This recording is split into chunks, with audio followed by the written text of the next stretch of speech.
Do you feel like you're always racing, like you're wired and you're tired too, and you're chasing a never ending to do list? Well, that's called rushing woman syndrome. It's when your stress hormones are on overdrive and you're running on empty. If that sounds familiar to you, stick around because in today's video, I'm sharing a simple trick that has helped me to slow down when I feel like speeding up and pushing myself to do more all the time. I think you're really gonna like it.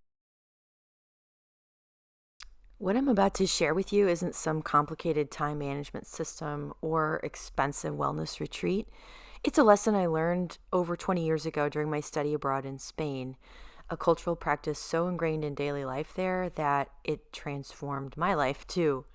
The best part is it starts with something most of us already do every day: drink coffee. When I arrived in Spain as a college student in the early 2000s, I carried my American habits with me. My first morning in Seville, I walked into a local cafe and I asked for a coffee. And they handed me a cup and saucer with coffee in it. And I was really confused because I had been expecting to get like a cardboard cup. So what to do now? Well, I just stood there and drank my coffee right at the bar like everyone else was doing. And then I left my coffee cup there. I paid and I left. And I noticed after that, wow, no one was walking around the streets of Seville with a cardboard coffee cup in their hands.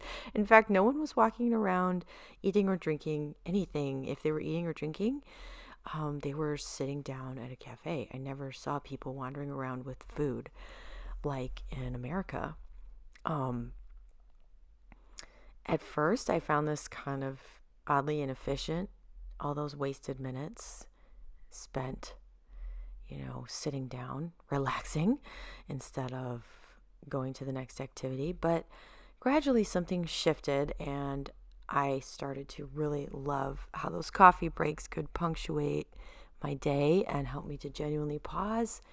And as I made friends at my language school, it was a great time to interact with other people and make friends.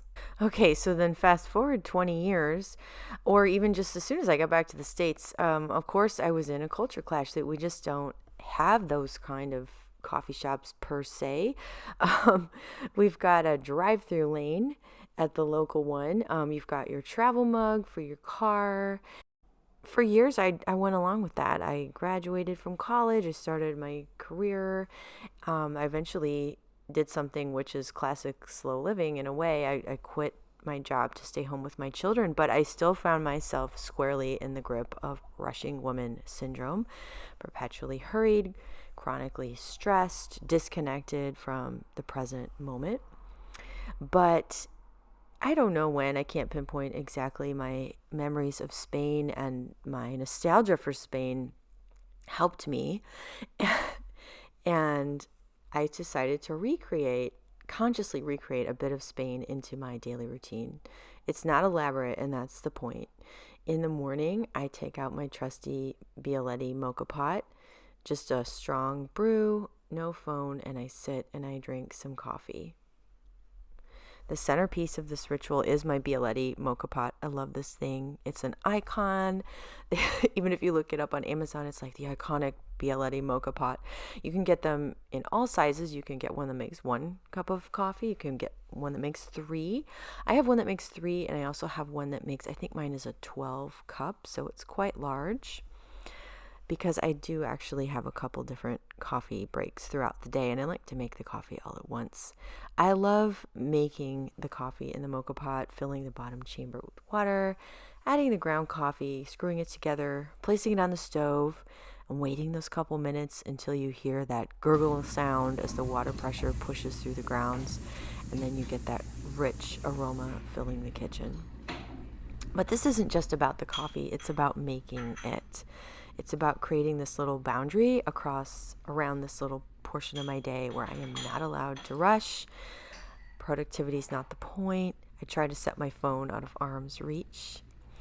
Now that it's been nicer, I've been able to go sit on our front porch, sometimes just to stare at the distant mountains, or actually knobs. Listen to the birds, listen to the traffic rush by.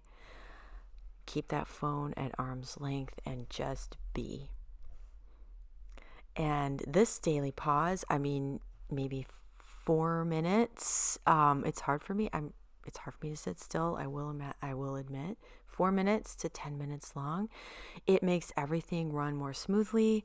I'm more focused when I am doing work. I'm more patient with challenges that arrive, and I'm more creative because my brain has had this time to rest.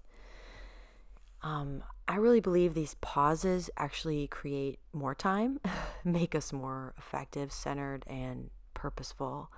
But you don't need to study abroad or visit Spain to incorporate this into your life. Just start small. Replace one coffee to go with a coffee to stay each week if you're out and about. Or create a ritual around your morning beverage, whether it's coffee, tea, or something else. Have a special mug or cup that's just for these slow moments. I actually have a few different mugs that I'm very attached to. This is one of them, and I have several others, and I even have a little espresso set that I absolutely love with these thick china cups. It's very similar to what I used in Spain. I got it for $5 at a thrift store, and I'll try to link something similar down below because it's really fun to have a set like that. So, of course, the Spanish didn't invent taking breaks, of course, but I found that over there, their culture elevated the coffee pause to an art form in a way I'd never experienced. And it acknowledged this fundamental human need we have to just occasionally step outside the rush and simply live and be.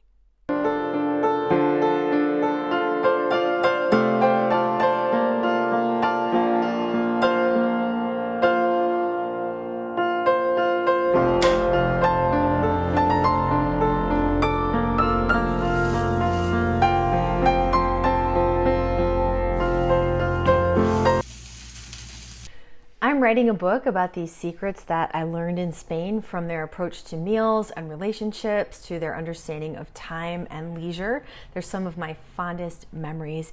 I'm really looking forward to sharing these Spanish secrets with you. This Spanish coffee ritual is just one of many wisdom gems I discovered during my time abroad, and I will be sharing more about them in the weeks to come. Practical philosophies that run counter to our productivity-obsessed culture, but actually lead to a richer, more meaningful life. Interested in more Spanish-inspired ways to counter rushing woman syndrome? Make sure to like and subscribe for more videos in the weeks to come. Until next time, I invite you to find your own pause today. Your rushing self will thank you. Take care. Bye for now.